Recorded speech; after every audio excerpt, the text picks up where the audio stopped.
નમો અરિયંતાણમ, નમો સિદ્ધાણમ, નમો આયર્યાણમ, નમો વજ્જાયાણમ, નમો લોહે સપ્પસાવણમ, એસો પંચનમુક્કારો સર્વ પાવપણાસણો, મંગલાણં ચ સર્વેસિં પરમં હવૈ મંગલમ. મંગલમ ભગવાન વીરો, મંગલમ ગૌતમ પ્રભુ, મંગલમ સ્થૂરિભદ્રાદ્ય, જૈન ધર્મોસ્તુ મંગલમ. અંગૂઠે મૃદોસે લબ્ધિતણા ભંડાર, શ્રી ગુરુ ગૌતમ સમરિયે મનવાંછિત ફળદાતાર. ઓમકારમ બિંદુ સંયુક્તમ નિત્યમ ધ્યાયન્તિ યોગિના, કામદમ મોક્ષદમ ચૈવ ઓમકારાય નમો નમઃ. અજ્ઞાનાતિમિરાંધાનાં જ્ઞાનાંજનશલાકયા નેત્રમોન્મિલિतं येन તસ્मै શ્રી ગુરુવે નમઃ. અન્યથા શરણં નાસ્તિ ત્વમેવ શરણં મમ, તસ્માत् કારુણ્ય ભાવેન રક્ષ રક્ષ જિનેશ્વરમ, રક્ષ રક્ષ જિનેશ્વરમ. નમસ્કાર સર્વે સાધર્મિક ભાઈ બહેનો, શાખામાં હશું. આજે નવેમ્બરની 11મી તારીખ 2025, 8:30. We are starting our regular સ્વાધ્યાય. શ્લોકના પહેલા ચરણની અંદર જ આપણે સાંભળ્યું અન્યથા શરણમ નાસ્તિ. એને કેન્દ્રમાં રાખીને આપણે આજે ધર્મની વિચારણા કરવાની છે. આપણા જીવનની અંદર સુખ, શાંતિ, શાતા, સુગમતા, સગવડતા અને સફળતા. સુખ, શાંતિ, શાતા, સુગમતા, સફળતા અને સગવડ આ પ્રાપ્ત કરવા માટે પ્રત્યક્ષ કે પરોક્ષ રીતે ઘણા બધા તત્વોનું સહકાર કે આલંબન હોય છે. વ્યવહારિક ક્ષેત્રની અંદર પણ આ બધા જ અંગોને અથવા તો એમાંથી કોઈક અંગને આધાર સ્વરૂપે ગ્રહણ કરી આપણે આપણી જીવનની નૌકા સંસાર સમુદ્રની અંદર હંકારતા હોય છે. અધ્યાત્મ ક્ષેત્રની અંદર આત્માની ઉન્નતિ કે ઉત્થાન, અભ્યંતર સુખની પ્રાપ્તિ, જેને આત્મકલ્યાણ પણ કહેવામાં આવે છે, આત્મ સ્વરૂપની પ્રાપ્તિ પણ કહેવામાં આવે છે. આત્માનો જે અનંત આનંદનો ખજાનો છે એને ખોલવાનો, પ્રગટ કરવાનો અને પછી એનો અનુભવ કરવાની વાત પણ અધ્યાત્મ ક્ષેત્રનું એક અંતિમ લક્ષ્ય રહેલું છે. આપણો એકલો જીવ અનંત કર્મોથી ખરડાયેલો છે. આત્માનું સ્વાભાવિક સ્વરૂપ અનંત શક્તિથી ભરેલું હોવા છતાં પણ આ કર્મોની શક્તિએ આત્માની શક્તિને એવી રીતે દબાવેલી છે કે જેથી અનંત ભવો ગયા, અનંત ભવોમાં આપણે શાશ્વત સુખની પ્રાપ્તિ માટે કદાચ પ્રયત્ન કર્યો પણ હશે, છતાં પણ હજી આજ સુધી જે અનંત જ્ઞાન છે, જે અનંત દર્શન છે, જે અનંત આનંદ છે, જે અનંત વીર્ય છે, એને આપણે પ્રગટાવી શક્યા નથી. જો એ પ્રગટાવ્યું હોત તો હજી આપણે આ જન્મ અને મરણ એના સાયકલમાં ફસાયા ન હોત. ઘણા કારણોમાંથી એક કારણ એ છે કે હજુ આપણે અધ્યાત્મ ક્ષેત્રમાં સફળતાની જે પરાકાષ્ઠા કહેવાય કે જે સુખ પરફેક્ટ હોય, પરમેનન્ટ હોય, પેરામાઉન્ટ હોય અને પ્યોર હોય. ફરીથી, જે સુખ શાશ્વત હોય, પરમેનન્ટ હોય, સ્વાધીન હોય, પરફેક્ટ હોય, પેરામાઉન્ટ હોય, એવું સુખ આપણે પ્રાપ્ત કર્યા નથી. તો શાસ્ત્રકારો એવું સુખ પ્રાપ્ત કરવા માટે કયા કયા અવલંબનની જરૂરિયાત રહે છે? એ અવલંબનની અંદર મુખ્ય 3 અવલંબનો આવશ્યક જ નહીં, અનિવાર્ય છે. અને એ 3 રત્નો છે: સમ્યક દર્શન, સમ્યક જ્ઞાન, સમ્યક ચારિત્ર. પણ રત્નોને પ્રાપ્ત કરવા માટે જે મહાત્માઓ રત્નને પ્રાપ્ત કરવા માટેનું સામર્થ્ય આપણને આપી શકે, એમની અનંત શક્તિ આપણા આત્મપ્રદેશોની અંદર પ્રગટ થઈ જાય અને આપણે રત્નત્રય પામીએ, એના માટેના જે 3 અંગો છે, એમાં પહેલું સુદેવ, બીજું સુગુરુ અને ત્રીજું છે સુધર્મ. સુદેવ, સુગુરુ અને સુધર્મ, આ 3 તત્વો એવા છે કે જે આપણને સમ્યક દર્શન, સમ્યક જ્ઞાન, સમ્યક ચારિત્ર મેળવવામાં સહાયક તરીકે, આલંબન તરીકે, આધાર તરીકે મળી શકે. પણ એના માટે શું કરવું જોઈએ?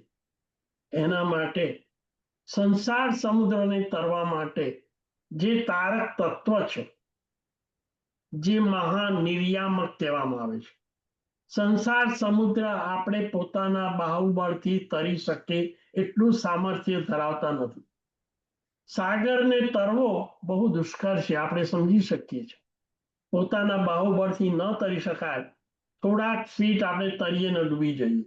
પરંતુ એટલું મોટું જહાજ હોય, જેની ઉપર બેસી જઈએ તો એ જહાજ આપણને દરિયાને પેલા કિનારે લઈ જાય.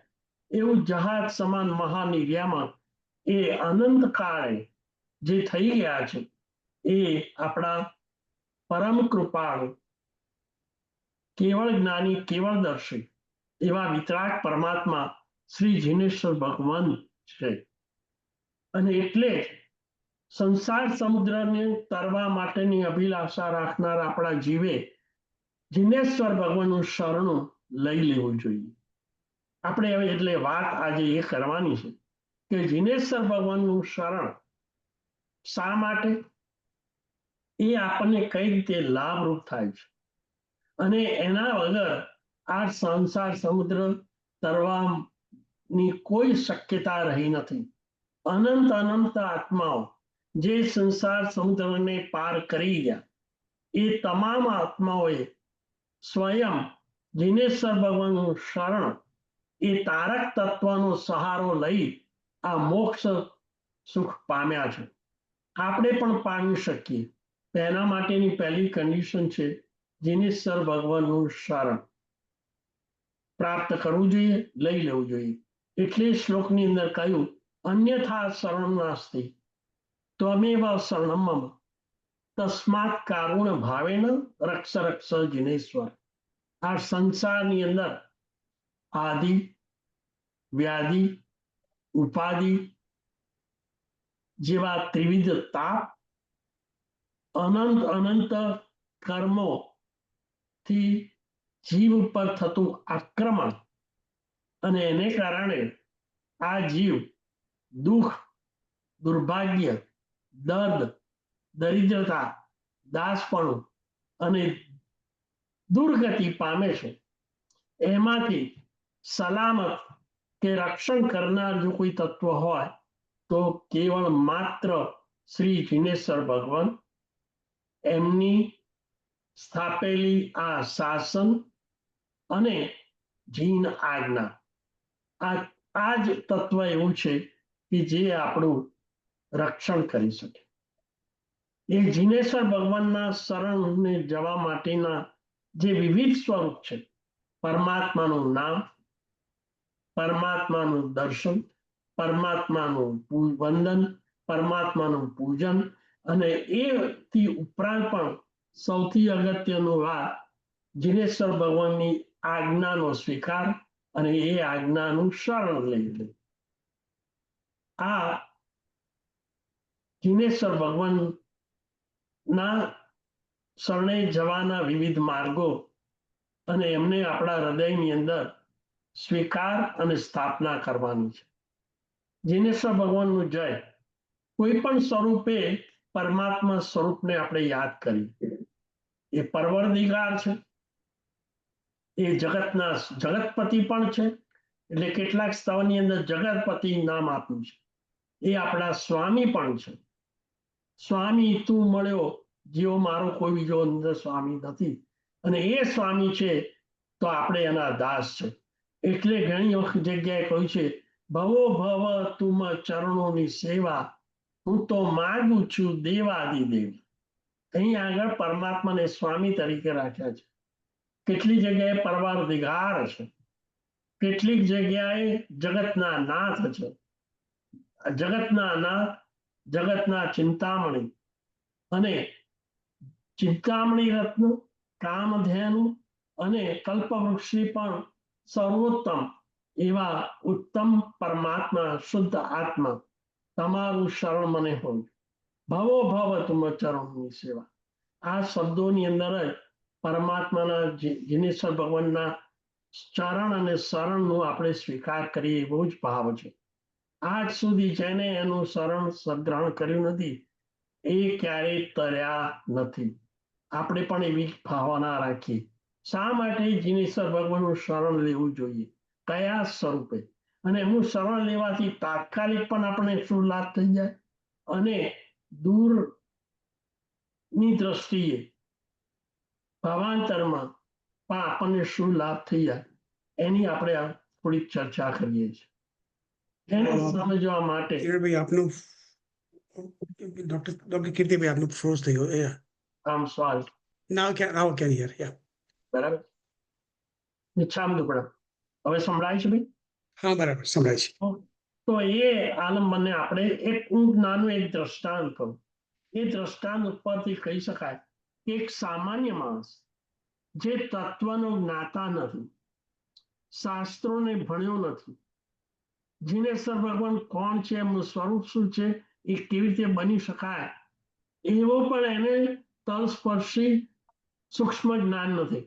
એવા આત્માને પણ ખાલી માત્ર પોતાના નિર્મળ અને સરળ પણ સાહજિક રીતે પરવરદિગારનું નામ, પોતાને જે કંઈ પ્રાપ્ત થયું હોય એનો યશ આ પરવરદિગારને આપે છે. તો એ માત્રથી પણ એને કેટલો લાભ થાય છે. એ આપણે એક દ્રષ્ટાંત નાનું લઈએ. જંગલની અંદર બે અંધ મિત્રો છે. એક જ ઝૂંપડીની અંદર વર્ષોથી રહે છે. બે અંધ હોવાથી એકબીજાના સહારે પોતાનું જીવન કોઈ પણ પ્રકારના ખેદ વગર, દુઃખ વગર પસાર કરે છે. જંગલમાં આવતા જતા વ્યક્તિઓ પાસેથી કંઈક ને કંઈક માંગણી કરી એ પોતાનું પેટ ભરે છે. એક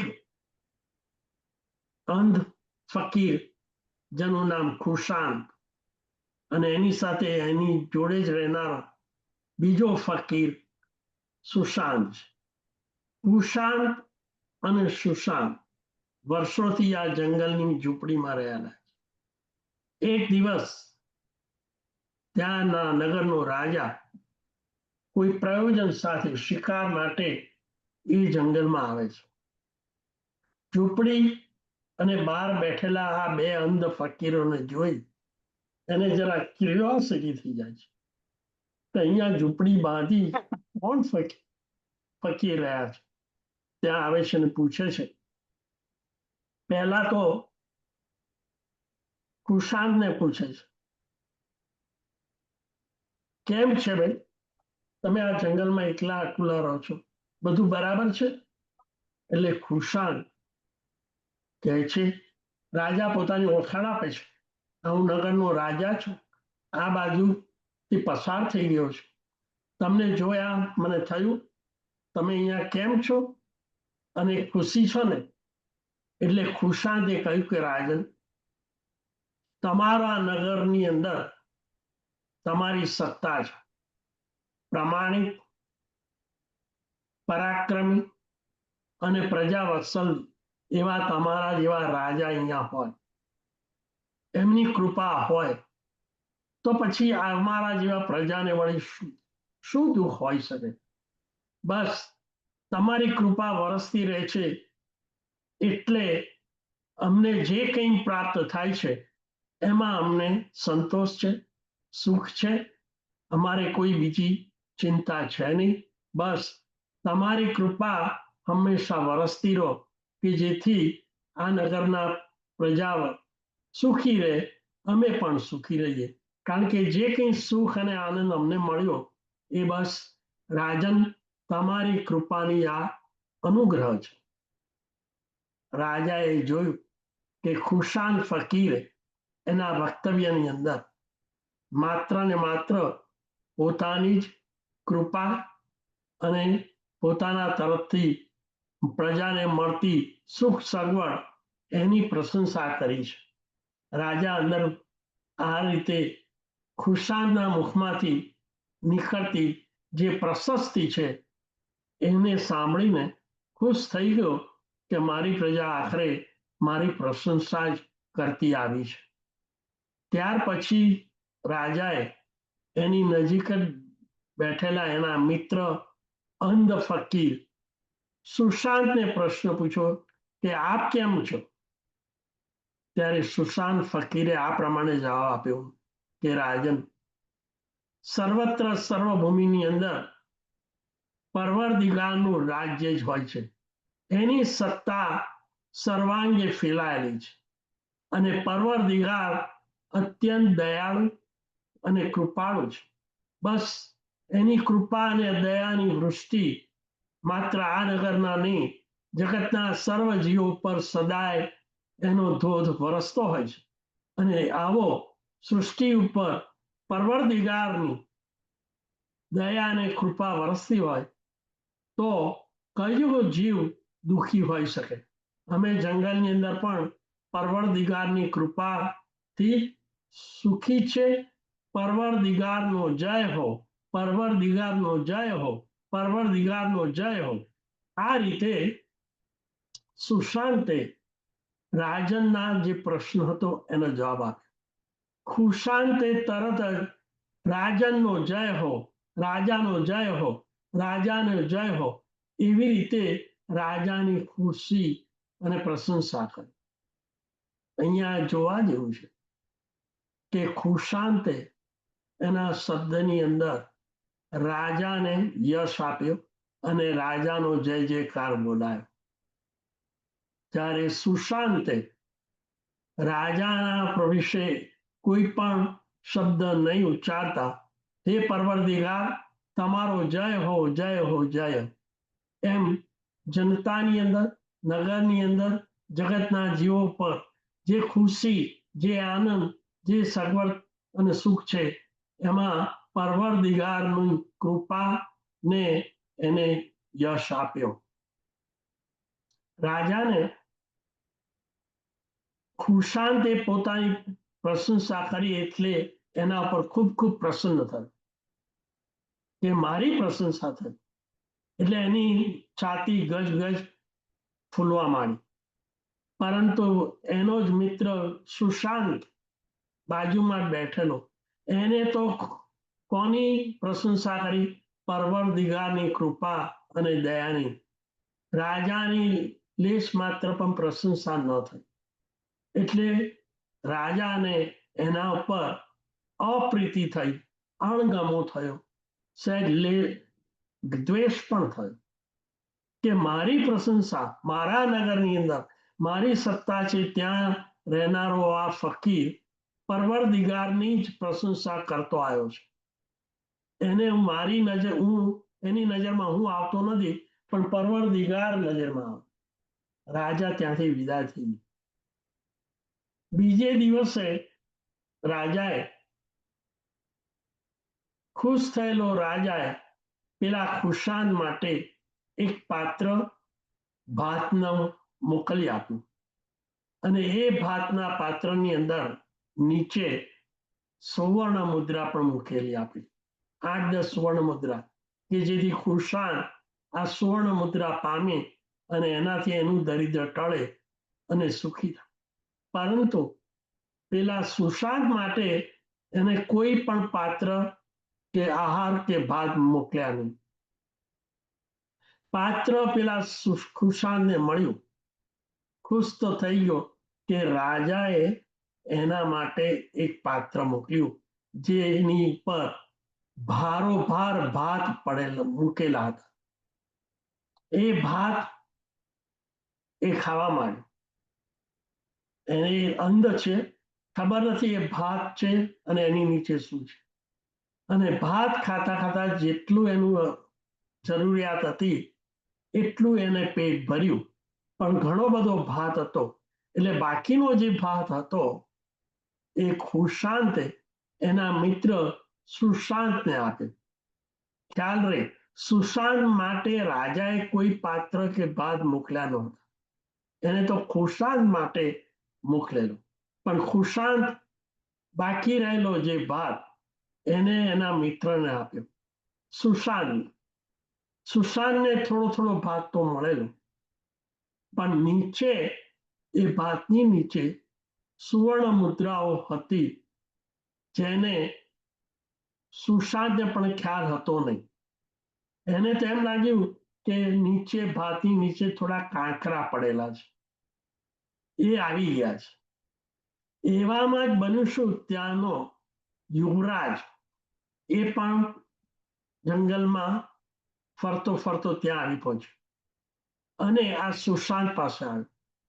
સુશાંત જ્યારે ભાત ખાતો હતો ત્યારે એનો મિત્ર ખુશાંત પાણી પીવા માટે પાસેની નદીમાં ગયેલો, એટલે એ વખતે ત્યાં એ હાજર નહોતો, માત્ર સુશાંત અને આ યુવરાજ. યુવરાજે જોયું, પહેલા પૂછ્યું કેમ છે, તો સુશાંતે જવાબ આપ્યો કે બસ પરવરદિગારની કૃપા અને દયા છે એટલે સુખી છું. એ વખતે આ યુવરાજની નજર આ સુશાંતના પાત્રમાં પડી તો એને જોયું કે ભાતના દાણાની વચ્ચે ઘણી બધી સુવર્ણ મુદ્રાઓ હતી. એટલે તરત જ બોલ્યો, અરે રે રે રે, આ ફકીર, અહીંયા કેમ તમે આ દરિદ્રતામાં બેસી રહ્યા છો? તમારા પાત્રમાં તો ઘણી સુવર્ણ મુદ્રા છે, ચાલો આ સુવર્ણ મુદ્રા લઈને તમે તો માલામાલ થઈ જશો. એમ કરી આ યુવરાજ સુશાંતને મહેલમાં લઈ ગયો. એની પાસે ઘણી બધી સુવર્ણ મુદ્રા હતી. એ સુવર્ણ મુદ્રા વેચી ઘણું દ્રવ્ય ઉપાર્જિત કર્યું અને એ દ્રવ્યથી સુશાંતે જોયું કે આ ફકીર અંધ છે, એટલે વૈદ્યોને બોલાવી એની સારવાર કરી અને એનો અંધાપો દૂર કર્યો અને એનો અંધાપો પણ સારવારથી ચાલી ગયો. આમ સુશાંત સુવર્ણ મુદ્રા તો મળી, પણ સાથે સાથે યુવરાજની જોડે મહેલમાં જઈ વૈદરાજની દવાથી એને ખોવાયેલી દ્રષ્ટિ પણ પાછી મળી. બે વસ્તુની તાત્કાલિક પ્રાપ્તિ સુશાંતે કોઈ પણ પ્રકારના પુરુષાર્થ વગર એને પ્રાપ્ત થઈ. એની અંદર જો કોઈ કારણ જાણવું હોય તો એક જ કહી શકાય કે સુશાંતે પોતાને મળેલી જે પરિસ્થિતિ છે એનો યશ પરવરદિગારને આપેલો છે. પરમાત્માની કૃપા અને દયાથી જ હું ખુશી છું. જે કંઈ મને પ્રાપ્ત થયું છે, ભલે અંધાપો છે, પણ તેમ છતાં પણ આ મનુષ્ય ભાવ અને પ્રાપ્ત થયો છે એ પરવરદિગારની કૃપા છે. આ બહુ સરળ અને સામાન્ય લાગતા દ્રષ્ટાંત ઉપરથી એક તારણ કાઢી શકાય કે સુશાંતે પોતાને જે કંઈ પ્રાપ્ત થયું છે એનો યશ પરવરદિગારના ગુણલા એમની કૃપા અને દયાનું પરિણામ છે. એ જ એને લાગ્યું છે. જ્યારે એનો મિત્ર ખુશાંત એને જે કંઈ મળ્યું એ રાજાની કૃપા અને દયાનું પરિણામ છે. એનો યશ રાજાને આપ્યો છે. આ ઉપરથી કન્ક્લુઝન કરી શકાય કે આ જગતની અંદર સુખ સંપત્તિ જે કંઈ મળે આપણને છે એનું મુખ્ય કારણ શું છે એ જાણવું જોઈએ. બાહ્ય સુખની વાત કરીએ તો જીવ સુખ શેમાં છે એનું સંશોધન કરે છે. સામાન્ય ખ્યાલ એવો રહ્યો છે કે સંસારનું સુખ પોતાને મળ્યું છે એના આધારભૂત માણસ, સંપત્તિ, સંતતિ, સુકન્યા, સત્તા અથવા એ સુખ પ્રાપ્ત કરવા માટે શરાબ કે માદક દ્રવ્યો સેવવાથી આપણને સુખ મળે છે એવા ખ્યાલની અંદર અનાદિકાળથી રાચે છે. અનેકોના શરણ લીધા છતાં સંસારમાં હજી ભટકી રહ્યો છે. કારણ કે શરણ જે વાસ્તવિક સુખનું કારણ છે એ એને ક્યાં તો સમજાતું નથી અને સમજાવવા છતાં પણ એને પ્રાપ્ત કરવા માટેનો કોઈ પુરુષાર્થ નથી હોતો. સંસારની અંદર સુખ આપવામાં અથવા તો સુખ મેળવવામાં કે જે સુખ અવ્યાબાદ સુખ છે, જે સુખ શાશ્વત છે, જે સુખ સ્વાધીન છે, જે સુખ લેશ માત્ર દુઃખ વગરનું છે, એવું જ સુખ કેવળ આત્માના અનંત ગુણોની અંદર સમાયેલું છે. અને એ પ્રાપ્ત કરવા માટેનો આધાર માત્ર ને માત્ર પરમ કૃપાળુ, પરમ દયાળુ, સર્વજ્ઞ ભગવાન, વિતરાગ પરમાત્મા જીનેશ્વર ભગવાન અને એમનું શાસન જ છે. આમ વાસ્તવિક તથ્યને અનાદિકાળથી આ જીવ વિસરતો આવ્યો છે અને જ્યાં આગળ અને જે પાત્રોમાં સુખ નથી એ મેળવવા માટે સતત નિરંતર એ મથી રહ્યું છે. જે પાત્રો કે પદાર્થોની પાછળ એની દોડ ચાલી રહી છે એ પાત્રો અને પદાર્થો પોતે જ અસરણ છે. જે પોતે અસરણ હોય અને જન્મ અને જરા અને મરણના ચક્રોની અંદર સતત પીસાતા હોય, ભમતા હોય, એ વળી અન્ય વસ્તુ કે વ્યક્તિને સુખ કેવી રીતે આપી શકે? અનંત કાળથી આપણો જીવ સુખ તો શોધે છે પણ શેની અંદર શોધે છે? નંબર 1 સંપત્તિ, નંબર 2 સંતતિ, નંબર 3 સત્તા, નંબર 4 સુકન્યા અથવા નંબર 5 શરાબ અથવા તો એવા ડ્રગ્સ કે ઔષધિઓની અંદર એ સુખની કલ્પના કરે છે. આ બધા પદાર્થો કે પાત્રોમાં સુખ આપવાની શક્તિ નથી, પરંતુ બુદ્ધિની ભ્રષ્ટતાને કારણે વિવેક નહીં હોવાથી અનંતકાળથી મોહથી ગ્રસ્ત એવો આ જીવ સંપત્તિ, સંતતિ, સત્તા કે સુકન્યા એટલે કે પત્ની કે શરાબમાં સુખનું સંશોધન કરી રહ્યો છે. પહેલું અંગ જોઈએ તો સંપત્તિ. પ્રશ્ન એ છે કે અઢળક સંપત્તિ જ્યાં આગળ હોય એવી વ્યક્તિ પણ શું કાયમ માટેના સુખને ભોગવી શકે છે ખરી? આ એક પ્રશ્ન છે. કેટલા સંપત્તિવાન, ધનવાન ગણાતા વ્યક્તિઓના જીવનનો જો આપણે દ્રષ્ટિપાત કરીએ તો ખ્યાલ આવે કે અઢળક સંપત્તિ હોવા છતાં પણ એ દુઃખના કેવા પીડાતા હોય છે. લેડી ડાયાના જગત પ્રખ્યાત છે. અઢળક સંપત્તિ હતી, પરંતુ એ ભોગવી શકી ખરી? અચાનક અકસ્માતની અંદર જ સપડાયેલા લેડી ડાયાના મૃત્યુના શરણે થઈ ગયા. અઢળક સંપત્તિ પણ એમને મૃત્યુથી બચાવી શકી નહીં.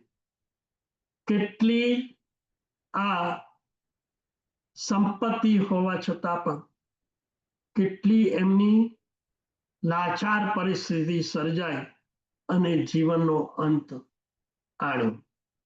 શાસ્ત્રમાં દ્રષ્ટાંત આવે છે, મમ્મણ શેઠ અઢળક સંપત્તિ, રત્નોનો ભંડાર. થોડાક રત્નો એમને ઓછા લાગ્યા. અડધી રાત્રે કડકડતી ઠંડીમાં લાકડા ખેંચીને વેચીને થોડાક દ્રવ્ય કમાવાની એમની જે લોલુપતા, આટલો ભયંકર કોટીની આસક્તિ, અઢળક ધન હોવા છતાં પણ એને ભોગવી નહોતા શક્યા. માત્ર તેલ અને ચોળા ખાઈ એ શરીરને ટકાવી શકતા હતા. એનાથી વિશેષ કોઈ ધાન્ય ન ગ્રહણ કરી શકે. આવી પરિસ્થિતિ, આટલી સંપત્તિ હોવા છતાં આસક્તિને કારણે પરિણામ શું આવ્યું? મમ્મણ શેઠ આ આસક્તિથી એવા ચીકણા કર્મો બંધાયા કે જેથી 7મી નરકમાં પટકાયા. આ બે દ્રષ્ટાંત આપણને કહી જાય છે કે સંપત્તિ જીવને સુખ આપી શકતી નથી. બીજો અંગ લઈએ, સંતતિ. પુત્રો, સંતાનોમાં આપણે સુખ જોઈએ છે, પણ બધાને આ સંતાનો સુખ તો આપતા નથી, પરંતુ એ જ સંતાનો ક્યારેક ભયંકર દુઃખનું કારણ બની રહે છે. મથુરાના રાજા ઉગ્રસેન અને એમનો કુપુત્ર કંસ. કંસ સત્તાલોલુપ બની ગયો. બુઢ્ઢા એવા ઉગ્રસેન રાયા પોતાના પિતાને જેલમાં પૂરી દીધા અને સત્તા ઉપર આરૂઢ થયો. એટલું જ નહીં, જિંદગી સુધી એમને અનેક પ્રકારની યાતના જેલની અંદર ભોગવવી પડી. શ્રેણી પુત્ર કોણિકે સત્તા લોલુપ બનીને પોતાના પિતા શ્રેણિકને માત્ર જેલ ભેગા જ કર્યા એટલું જ નહીં, પણ રોજ ચાબુકથી 100 ફટકા મારનારો આ કોણિક પોતાનો જ પુત્ર અંતે કેવી પરિસ્થિતિની અંદર આ જેલના દુઃખથી બચવા માટે કોણિકે જાતે જ આપઘાત કર્યો. એનાથી વિશેષ આગળ જઈએ તો મુગલ બાદશાહ ઔરંગઝેબ એના પિતા શાહજહાને અંતિમ ક્ષણો જેલની પાછળ જ માત્ર કેદ જ નથી કર્યા, પણ કાળી અંધારી કોટડીની અંદર માત્ર એક જ પાત્ર ખાવાનું પરિસ્થિતિ, જે પાત્રમાં આહાર કરવાનો એ પાત્રમાં નિહાર કરવાનો. કેટલી કફોડી, પશુ કરતા પણ બદતર હાલતની અંદર ઔરંગઝેબ પુત્રે પિતા શાહજહાની આ હાલત થઈ. આ બધા દ્રષ્ટાંતો બધી કહી શકાય ખરું કે સંતતિથી હંમેશા સુખ જ મળે? ના, સંપત્તિ સુખનું કારણ નથી બનતી, સંતતિ દુઃખનું કારણ નથી બનતી. હા અબાઉટ સત્તા, સત્તાની અંદર રહેલું છે સુખ. ઇન્દિરા ગાંધી પ્રાઇમ મિનિસ્ટર ભારતના સત્તાના શિખરે હતા, પણ એમના જ બોડીગાર્ડે 16 ગોળીઓથી એમના શરીરને વીંધી નાખ્યા, મૃત્યુને શરણ થયા. શું થયું એ સત્તાનું? હિટલર આખા જર્મની અને યુરોપને ધ્રુજાવનાર અંતે પોતે જ સુસાઇડ કર્યું. રશિયન ઝાર સ્ટાલિન જોસેફ સત્તા તો ઠીક, અનેક માનવ સંહાર કરી સત્તાના શિખરે પહોંચનાર લોકોએ જ એને એક્ઝિક્યુટ કરી નાખે. જુઆ જાલિમ પરિણામ સત્તાનું. નેપોલિયન બોનાપાર્ટ, ફ્રાન્સનો બાદશાહ, એના અંતિમ દિવસો સેન્ટ હેલીની અંદર, એ ખાનની અંદર, અંધારી કોઠડીની અંદર રીબાતા રીબાતા રીબાતા મૃત્યુને મુખમાં પહોંચી ગયો. સત્તાધારીઓની આ કેવી હાલત! કહેવું જ પડે કે સંપત્તિમાં સુખ નથી, સંતતિ પણ સુખ આપનાર નથી, સત્તા પણ સુખ આપનાર નથી. તો સુખ ન્યાય એટલે પત્ની તો હંમેશા સુખ આપે ખરી. પુણ્યનો સથવારો ન હોય તો પત્ની પણ જાનનું રક્ષણ તો ન કરે, પણ સામેથી જાન પણ લઈ લે. પ્રદેશી રાજા જે કેસી ગંધર્વના સંયોગથી ધર્મને પામેલા, એ પ્રદેશી રાજા પોતે જ પત્નીના ષડયંત્રની અંદર ફસાઈ ગયા અને પત્ની સૂર્યકાંતાએ જ એમને મોતનો ઘાટ ઉતાર્યો. જયાનંદ કેવડી ચરિત્રની અંદર સુરેન્દ્ર દત્તનો એક પ્રસંગ આવે છે. વૈરાગ્યવાસિત સુરેન્દ્ર દત્ત દીક્ષા લેવાના છે. દીક્ષાના આગલા દિવસે એમની પત્ની નયનાવળી અંતિમ દિવસ હોવાથી સંસારમાં એને પોતાના જાતે જ આ સુરેન્દ્ર દત્તને અંતિમ ભોજન કરવાની ઈચ્છા વ્યક્ત કરી અને એક દિવસ દીક્ષા મુલતવી રાખવાની વિનંતી કરી.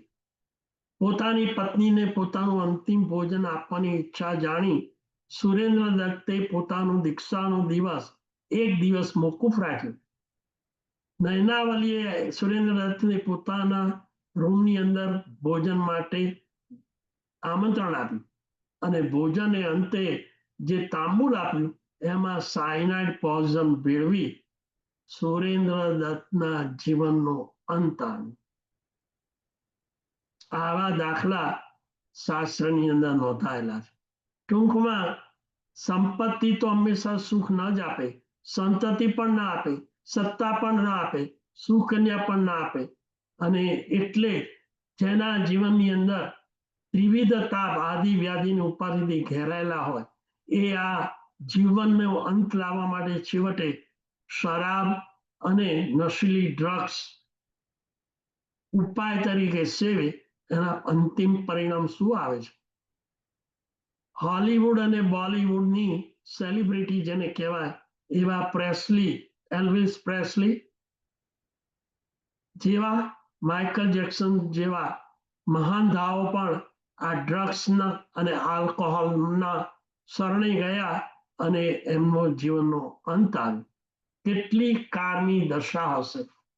જુઓ, અંતિમ સમયે આ દુઃખથી ઘેરાઈ ગયા, દુઃખ સહન ન થયું તો ડ્રગ્સથી આપઘાત કરી આર્ત ધ્યાન અને રૌદ્ર ધ્યાનમાં જીવનનો અંત આવ્યો. એમના ભાવિ કેવા થયા હશે? ટૂંકમાં કહેવાનો આશય એ છે કે જગતની અંદર જે જીવો સુખનું સંશોધન કરે છે અને આ સંપત્તિ, સંતતિ, સત્તા કે સુકન્યામાં સુખ મળશે એવી આશામાં ભયમાં કરે છે, પરંતુ આ દ્રષ્ટાંતો આપણે કહે છે કે હકીકતમાં વાસ્તવિકતામાં પરમ કક્ષાનું જો સુખ હોય અને એ જો પ્રાપ્ત કરવું હોય તો એકમાત્ર શરણરૂપ જો કોઈ હોય તો એ આ વિતરાગ પરમાત્માનું શાસન, પરમાત્માની જીન આજ્ઞા અને પરમાત્માએ બતાવેલો રત્નત્રયનો અને તત્વત્રયનો એક માર્ગ, આ અર્યન પરમાત્મા, એમની ભક્તિ, એમના ચરણની સેવા, આ એકમાત્ર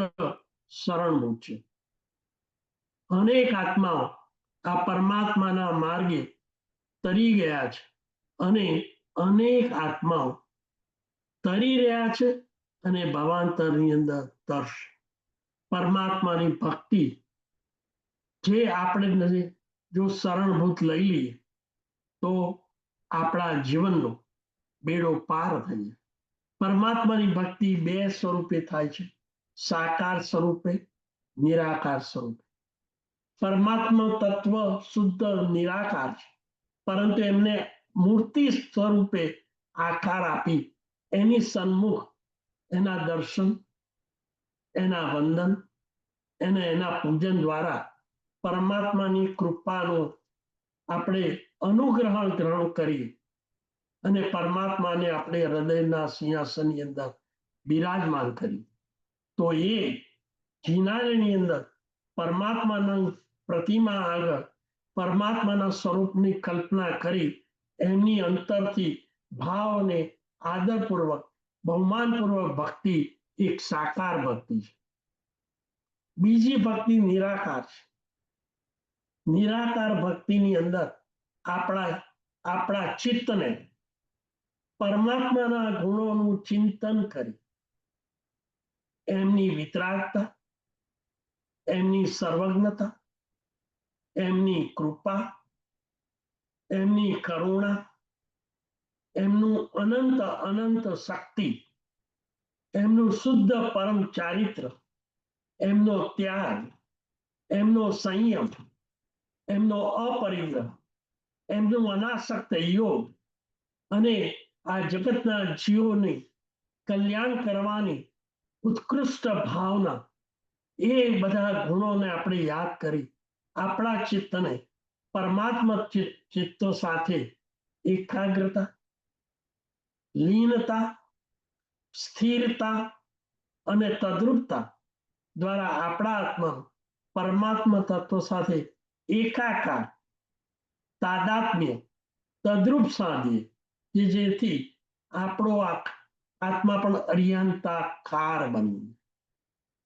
જ્યારે આ ધ્યાન દ્વારા આપણો આત્મા અરિયંતાકાર બને છે ત્યારે અરિયંતની સર્વશક્તિ આપણા અનંત આત્માની અંદર સક્રિય બની જાય છે, અવતરણ થાય છે.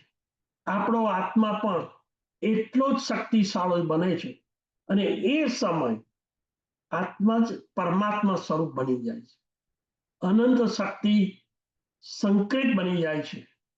અનંતકાળથી કર્મોની ખપ્પર ખાઈને નબળો બનેલો, નિસત્વ બનેલો, માય કાંગલો બનેલો આપણો આત્મા આ પરમાત્મા તરફથી આવતી અનંત શક્તિથી એવો શક્તિશાળી બને છે કે જેથી કર્મ શત્રુઓ સામે લડવાની જે શક્તિ પ્રાપ્ત થાય છે, કર્મો ડરીને ભયભીત પામીને નિર્જરિત થઈ જાય છે અને આત્મા પોતે જ એ સમય પરમાત્મા સ્વરૂપ ધારણ કરે છે.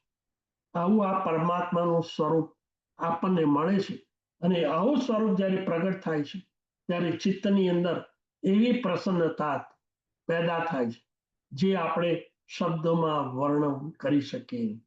માટે તો આપણે કહીએ છીએ ઉપસર્ગ સંયમ્યંતિ ચિત્યંતે વિઘ્ન વલ્લય મન પ્રસન્નતામેતિ પૂજ્યમાને દિનેશ્વર. આવા પરમાત્મા કોઈ પ્રશ્ન એવો ઉભો કરે કે પરમાત્માનું શરણ શા માટે લેવું, આ એક પ્રશ્ન છે. તો એનો જવાબ આ રીતનો છે.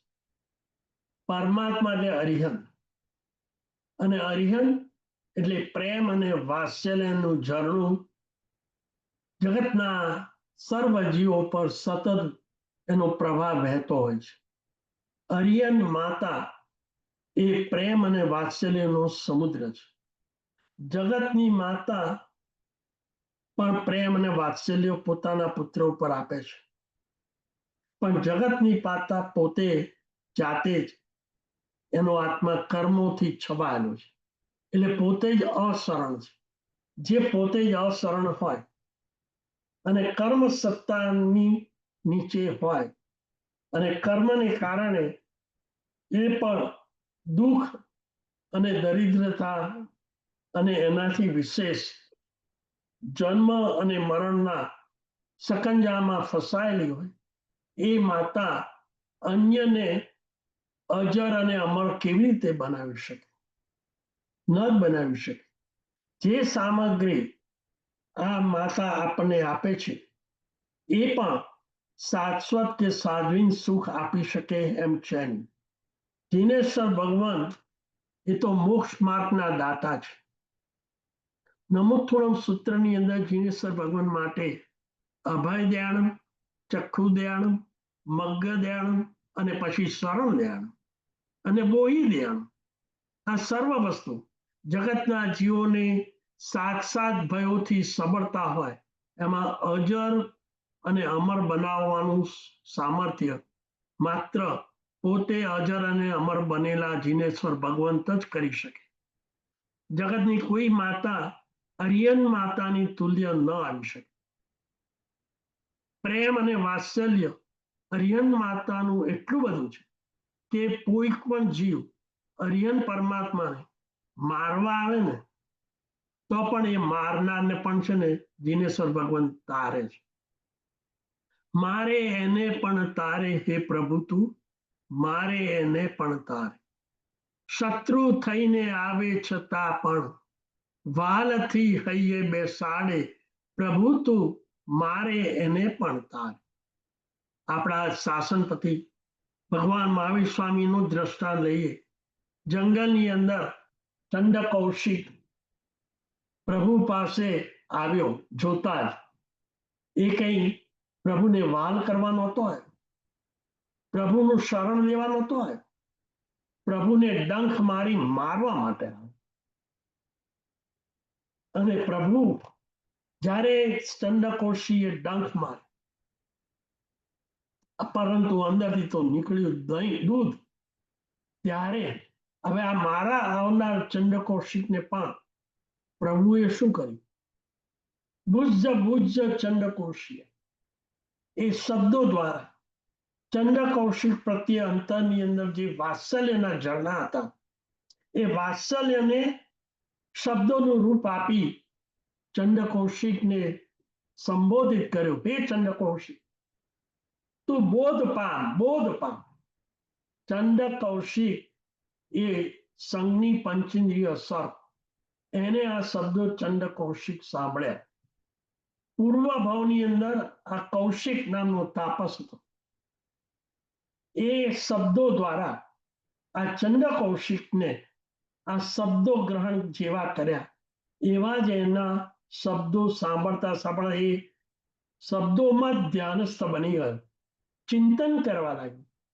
કૌશિક શબ્દ મેં પહેલા સાંભળેલો છે અને એને ત્યાં જાતિ સ્મરણ જ્ઞાન થયું. કૌશિક નામનો તાપસ હું પણ હતો. ક્રોધની પરિસીમાને કારણે ક્રોધ જેવા દાવાનળમાં સળગતા એવા મારા આત્માએ પેલા રાજકુમાર ઉપર એવો ક્રોધ કર્યો. કુહાડી લઈને હું મારવા દોડ્યો. કુહાડી હાથમાં હતી, હું પડી ગયો અને એની ધાર મારા માથા ઉપર પડી, મારું મૃત્યુ થયું. એનું આ સર્પ થયું. એક સમયે હું સાધુ જીવન ગુજારતો હતો. ક્ષમા ધર્મ એ મારા હૃદયનો અવાજ હતો. આજે હું આ ચંડકૌશિક સર્પ થયો.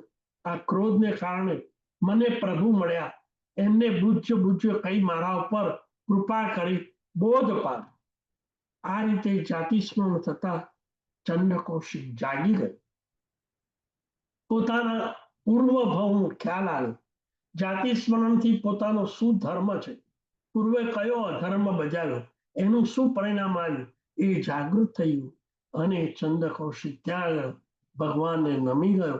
ત્યાં જ એને અન્ન અને પાણીનો ત્યાગ કર્યો, અણસણ કર્યું. 15 દિવસ થયા અણસણના અને એ અણસણમાં કરેલા દુષ્કૃતની ગ્રહા પશ્ચાતાપ કરતા કરતા કરતા આ ચંડકૌશિક 8મા દેવલોકમાં પહોંચી ગયો. આવા ચંડકૌશિક જે મારવા આવેલો એને ભગવાન મહાવીરને સંયોગથી આ શબ્દો દ્વારા એને સંબોધન કર્યું અને એને 8મો સ્વર્ગ લોક આપી દીધો. કેવા કરુણાના સાગર, પ્રેમ અને વાત્સલ્ય. પેલો સંગમ 6 મહિના પ્રભુને એવા રંજાડ્યા છે, એવો ત્રાસ આપ્યો છે, એમ છતાં પ્રભુને એના પર એટલું વાત્સલ્ય થયું. છેલ્લે જ્યારે પોતે નિષ્ફળ બન્યો અને જતો હતો ત્યારે પ્રભુને આવું ચિંતન થયું કે મારા નિમિત્તે આ જીવ કેટલા પાપ બાંધી ગયો. એ જ્યારે ઉદયમાં આવશે ત્યારે એનું શું થશે? અને પરમાત્માના આંખમાંથી અશ્રુની ધારા વહેવા માંડી. જોયો આ પ્રેમનો પરાકાષ્ઠ, આવા જીનેશ્વર ભગવાન આપણને મળ્યા છે. એમની કૃપા, એમની દયા, એમનું શાસન આપણને અમૂલ્ય મળ્યું છે. એનો સંપર્ક, એનો સંયોગ, એના તરફ એમનું શરણ આપણે લઈ લઈએ તો જગતના સર્વ કર્મો જે આપણને અનંત જીવો કર્મો ખપાવી મોક્ષે ગયા, આપણો પણ એમાં નંબર લાગી જાય. આ જેવું તેવું શરણ છે. માટે પરમાત્મા એક અરિહંત માતા છે અને એમનું પ્રેમ અને વાત્સલ્ય નો અસીમ છે. માટે એમનું આપણે શરણ લઈએ. બીજું, પરમાત્મા વિતરાગ છે. કોઈ ભક્તિ કરે તો ખુશ થતા નથી અને કોઈ ભક્તિ ન કરે તો નાખુશ પણ થતા નથી. મારનારને તારનારને પણ આ તારનાર છે, કારણ કે એ રાગ રહિત છે. આપણા જીવનની અંદર સહાય કરનાર માતા પણ રાગ કરે, પિતા પણ રાગ કરે, સ્વજનો પણ રાગ કરે, મિત્ર પણ રાગ કરે. પરંતુ એક રાગ કરનારા મિત્રો કે માતા એ સર્વજ્ઞ છે નહીં. એ રાગ કરે ખરા, પણ એનું પરિણામ શું આવશે એ પોતે મિત્ર પણ જાણતા હોતા નથી. એક નાનો પ્રસંગ. એક મિત્ર જેનું નામ વિનીત હતું, એ મિત્ર નું નામ વિનીત અને એના મિત્રનું નામ સુમન. સુમન એક કોન્ટ્રાક્ટર હતો અને નવા બિલ્ડિંગ, મલ્ટિપલ સ્ટોરી એ બિલ્ડિંગ બનાવે. વિનીતને આ મિત્ર છે, કોન્ટ્રાક્ટર છે, બિલ્ડિંગ બનાવે છે અને એ 5 માળ, 10 માળ, 15 માળના બિલ્ડિંગો બનાવે. વિનીતને થયું મારે એક ફ્લેટની જરૂર છે અને મારો જ મિત્ર સુમન એ કોન્ટ્રાક્ટર છે, એટલે એની સલાહ લેવા દઉં. એટલે વિનીતે સુમનને પૂછ્યું કે મારે તારા જે બિલ્ડિંગ બંધાવા છે, મારે પણ એક ફ્લેટ લેવો છે. પણ એ ફ્લેટ મારે નીચેનો પહેલા કે બીજા માળે લેવો કે ઉપરના માળે લેવો, એના માટે મારે, તું કોન્ટ્રાક્ટર છે, તું જ બિલ્ડર છે અને તારી સલાહ જોઈએ છે કે મારે મારો ફ્લેટ કયા માળે લેવો જોઈએ. એટલે કે મિત્રના નાતે અને એ ફિલ્ડની અંદર હોશિયારી હોવાને નાતે વિનીતે સુમનને આ પ્રશ્ન પૂછ્યો કે મારે ફ્લેટ લેવો છે તો કયા માળ પસંદ કરવો જોઈએ. એટલે સુમન પોતે તો કોન્ટ્રાક્ટર છે અને બિલ્ડર જ છે, એટલે એને તરત એવી સલાહ આપી કે તું નીચેનો ફ્લેટ લઈએ, નીચેના પહેલા માળનો, તો ત્યાં આગળ આજુબાજુ તો ઘણી બધી ગંદકી હોય. કદાચ કોઈ જગ્યાએ ક્યારેક પૂર આવે તો ફ્લડ આવે તો નીચેનો માળ, પહેલો માળ હોય તેમાં પાણી પણ ભરાઈ જાય, મચ્છરો પણ આવે, નીચી પણ આવે, આમ આજુબાજુથી બધા માટી, કચરો, મચ્છરોનો બધો ઉપદ્રવ થાય, પાણી પણ ભરાય. એના કરતા તું 14મા માળે, હું 14 માળનું બિલ્ડિંગ બનાવું છું, તો એક 14મા માળનો તું એક ફ્લેટ લઈ લે, જેથી આ બધા મચ્છર, પાણી કે બીજા બધા ઉપદ્રવ આવે નહીં અને 14મા માળે બીજા કોઈ બિલ્ડિંગ જોડે ના હોય, એટલે હવા, પ્રકાશની સારી એવી સગવડ મળે. વળી ઉપર અગાસી હોય એટલે એનો પણ તને લાભ મળે. આ રીતે સુમને એના મિત્ર વિનીતને ઉપરનો માળ, 14મો માળ લેવાની સલાહ આપી. હવે મિત્ર સલાહ આપે છે અને એ જ આ ફિલ્ડનો છે કે મિત્ર ભવિષ્યમાં શું થવાનું છે એનો તો ખ્યાલ ન જ હોય ને. એટલે એની સલાહને સ્વીકારી વિનીતે 14મા માળે પોતાનો ફ્લેટ નોંધાયો. 12 મહિના, 1.5 વર્ષ થયું, ફ્લેટ તૈયાર થઈ ગયો છે. વિનીત, એના 2 બાળકો અને પત્ની આ ફ્લેટની અંદર રહેવા આવ્યા છે. જુઓ શું બને. હવે રહેવા આવ્યા, ખુશખુશાલી છે. જૂના ભાડેના એપાર્ટમેન્ટમાંથી આ નવા પોતાના ફ્લેટની અંદર રહેવા આવ્યા એટલે પરિવારને કેટલી ખુશી હોય, આનંદ હોય. બીજે દિવસે સવારે ટેબલ ખુરશી પર બધું ગોઠવાઈ ગયું છે, ફર્નિચર વ્યવસ્થા થઈ ગઈ છે, રહેવા આવી ગયા છે, આનંદ માણી રહ્યા છે. અને બીજે દિવસે ટેબલ ખુરશી પર સવારે બધા ભેગા થઈ આનંદ માણતા ચા પીવે છે. એ જ વખતે એ નગરમાં ભૂકંપ થયો. ભૂકંપના એટલા ભયંકર આંચકા આવ્યા અને જોત છતાંમાં તો આખું આ મકાન બિલ્ડિંગ 14 માળનું ધ્રુજવા માંડ્યું. નીચેના જે પહેલા ફ્લોરમાં રહેનારા માણસોને પણ આ ભૂકંપનો અનુભવ થયો. તરત જ બધા જાગી ગયા, દોડ્યા અને બિલ્ડિંગમાંથી બહાર નીકળ્યા. પરંતુ 14મા માળે રહેનારો, ગઈકાલે જ રહેવા આવનારો, આજે હસી ખુશી મજા માણનારો એ આ પરિવાર 14મા માળથી નીચે આવતા એટલો બધો વિલંબ થાય. પહેલા તો ખબર જ ના પડે કે ભૂકંપ છે, પણ અચાનક આંચકા થતા, આજુબાજુ બધી દોડાદોડ થતા, લોકો ચીસો પાડતા હતા. ખ્યાલ આવી ગયો કંઈક ઘટના બની છે અને ભૂકંપ આવ્યો છે, અને બહાર નીકળે અને નીચે આવે એ દરમિયાન એટલો મોટો વિલંબ થયો અને બિલ્ડિંગ કોલેપ્સ થઈ ગયું, નીચે ધરાશાયી થઈ ગયું. એની અંદર આખો પરિવાર પણ દબાઈ ગયો. કહેવાનો પોઈન્ટ એ છે કે જે મિત્રે 14મા માળે ફ્લેટ લેવાની સલાહ આપેલી, એ મિત્ર ને ભવાંતરમાં શું થવાનું છે એનો ખ્યાલ હતો ખરો? નહોતો ને. અને શું પરિણામ આવ્યું?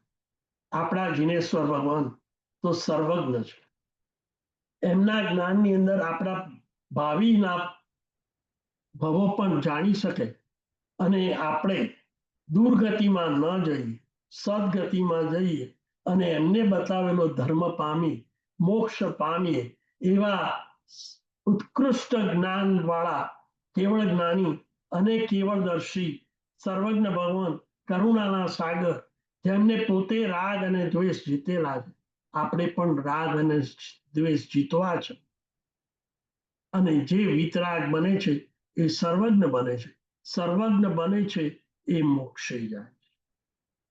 માટે આ દ્રષ્ટાંત પરથી લાગે છે ને કે આપણે પણ વિતરાગ પરમાત્મા સર્વજ્ઞ હોવાથી અને વિતરાગ હોવાથી, આપણા પર કરુણા હોવાથી આપણે એમની આજ્ઞામાં સ્વીકારી લેવી જોઈએ કે નહીં, કિરીટભાઈ? એકદમ સ્વીકાર્ય. આજ્ઞા સ્વીકારી. પરમાત્માએ આ શાસન આપણા માટે કે એ શાસનનો સહારો લઈ, એ શરણ લઈ આપણે પણ રત્નત્રય અને તત્વત્રયની આરાધના કરી. જેમ પરમાત્માએ આ જ આરાધના કરી, ઘોર ઉપસર્ગો સહન કર્યા, કઠોર સાધના કરી, 12.5 વર્ષ ઉપવાસ કર્યા અને એ ઉપવાસમાં માત્ર 24 કલાકની જ ઊંઘ હતી અને 12.5 વર્ષના તપની અંદર માત્ર 349 દિવસ એક જ વખત એક જ મુઠ્ઠીમાં આવે એટલું ભોજન લીધેલું. કેટલી કઠોર સાધના, કેટલો ત્યાગ, અને એ પણ સાધારણ પરિસ્થિતિમાં નહીં, ઉપસર્ગો અને પરિસરો સહન કરતા કરતા સાધના કરી સર્વજ્ઞતા પામી. આપણે પોતે કેવળ જ્ઞાન પામી આ શાસનની સ્થાપના કરી છે. આવા શાસન આપણને મળ્યું છે, આવા ઉપકારી પરમાત્મા મળ્યા છે, આવી કરુણાની અરિયંત પરમાત્મા આપણને મળ્યા છે. માટે આપણે એમનું શરણ લઈ જ લેવું જોઈએ. આપણે આ લેખ માત્ર સંદેહ વગર, જેને સંદેહ કર્યો વિતરાગ પરમાત્માના વચન ઉપર અને વિતરાગ પરમાત્માથી છૂટા પડી ગયા, એવા એક જમાલી જે પરમાત્માના જ પોતાના જમઈ હતા, એમને આ સર્વજ્ઞ ભગવાન ઉપર શંકા કરી છૂટા થઈ ગયા તો શું પરિણામ આવ્યું? એમનો ભાવ સંસાર એમને વધારી દીધો. જે આત્માઓ, શ્રેણિક મહારાજા, સુલસા, રેવતી શ્રાવિકા, આ બધાએ પરમાત્માનું શરણ સ્વીકારી લીધું. માત્ર સ્વીકાર્યું નહીં, એમના જીન આજ્ઞાને અનુસર્યા અને એમને શરણ થઈ ગયા. તો માત્ર મોક્ષ જ નહીં, પણ શ્રેણિક મહારાજા તો આવતા ભાવની અંદર પદ્મનાભ જેવા તીર્થંકર પણ બનવાના છે. કોના સહારે? આ જીનેશ્વર ભગવાનના શાસન અને એમના શરણ. આવું રૂપાળું શરણ આપણને મળ્યું છે. અનેક પ્રકારની આદિ વ્યાધિની ઉપાધિમાંથી આપણને મુક્ત કરી, દુઃખ, દરિદ્રતા અને દુર્ગતિમાંથી મુક્ત કરી આપણને શાશ્વત, પરફેક્ટ, પરમેનન્ટ, પેરામાઉન્ટ અને પ્યોર, ફરીથી પરમેનન્ટ, પેરામાઉન્ટ, પ્યોર અને શાસન. પરફેક્ટ સુખ આપી શકે એવું આ જિનેશ્વર ભગવાનનું શાસન મળ્યું છે. બસ આપણે એ શાસનને સ્વીકારી હૃદયથી હરિહન પરમાત્માને સ્થાપન કરી એમની આજ્ઞાનું શરણ લઈ સકળ કર્મનો ક્ષય કરી શીઘ્ર આપણે પણ પ્રભુ જ્યાં બિરાજ્યા છે, જેમ ગૌતમ સ્વામી એમનું શરણ લઈ જ્યાં પ્રભુ બિરાજ્યા છે ત્યાં પહોંચી ગયા કે નહીં, બસ આપણે પણ આ શાસનને અને હરિહન પરમાત્માનું શરણ લઈએ. એટલા જ માટે કે ભગવાન સર્વજ્ઞ છે, ભગવાન વિતરાગી છે, ભગવાન કરુણાના સાગર છે, ભગવાન મોક્ષ માર્ગ બતાવનારા છે, ભગવાન આપણું રક્ષણ કરે એવા છે અને ભગવાન યોગ અને ક્ષેમ આપનારા છે. એનું શરણ લઈ આપણે પણ મોક્ષ સુખને પામીએ. બસ અન્યથા શરણમ નાસ્તિ ત્વમેવ શરણમ મમ. આ શબ્દો આપણા ગુંજતા રહે સર્વત્ર અને એ રીતે કર્મનો ક્ષય કરતા રહે એ જ અભ્યર્થના. વિતરાગની આજ્ઞા વિરુદ્ધ મારાથી કંઈ પણ કહેવાયું હોય તો તમારા સૌની સાક્ષીએ વિક્ષામ દુક્કડમ. એકાગ્રતાથી સાંભળવા બદલ સર્વે સાદરણી ભાઈ બહેનોનો ખૂબ ખૂબ આભાર. સાતામાં રહેજો. અહીંયા આપણે વિરામ લઈએ છીએ. હવે કોઈ પ્રશ્ન હોય તો એનો જવાબ માટે આપણે થોડી મિનિટ ઓપન છે.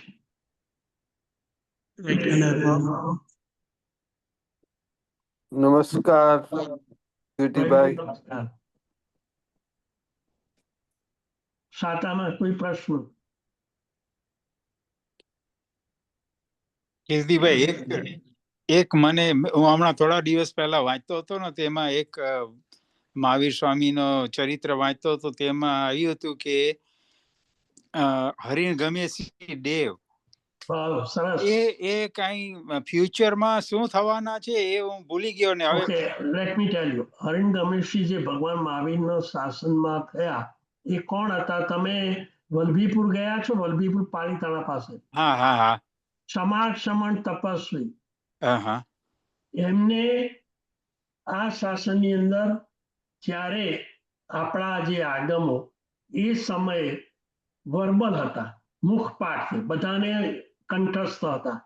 સમય ગયો અને એમને લાગ્યું કે ધીમે ધીમે લોકોની મેમરી ઘસાતી જાય છે અને આગમો પણ ધ્વંસ્ત થઈ જશે. માટે બધા આચાર્યો 500 આચાર્યોને ભેગા કરી વલભીપુરમાં આ પ્રભુની વાણીને પત્રોની અંદર આલેખન કરવામાં આવ્યું. જેમણે ભગીરથ પ્રયત્ન કરી આ આગમો ભગવાનના નિર્વાણ પછી 980 વર્ષ ગયા પછી વલભીપુરની અંદર આ આગમો લખાયા છે અને આપણો ઉપકાર કર્યો છે. એ જ આત્મા હરણગમશી દેવનો જ આત્મા છે. એમણે ભગવાનના બાળક સ્વરૂપને જેમ દેવાનંદાના માતાના ગર્ભમાંથી આપણે હરણગમશીએ ત્રિશલા માતાના ગર્ભની અંદર સ્થાનાંતર કરેલું એ આત્મા બહુ ઉત્તમ છે અને ત્રીજા ભવે કલ્યાણ થઈ જશે. Thank you. હરણગમશી. હરણગમેશી દેવ. બીજો કોઈ પ્રશ્ન? નહીં ગમેશી દેવ પણ કે છે કેમ? Yes yes. થેન્ક યુ લાપ્રકાશ ફોર આસ્કિંગ ક્વેશ્ચન. બીજો કોઈ પ્રશ્ન?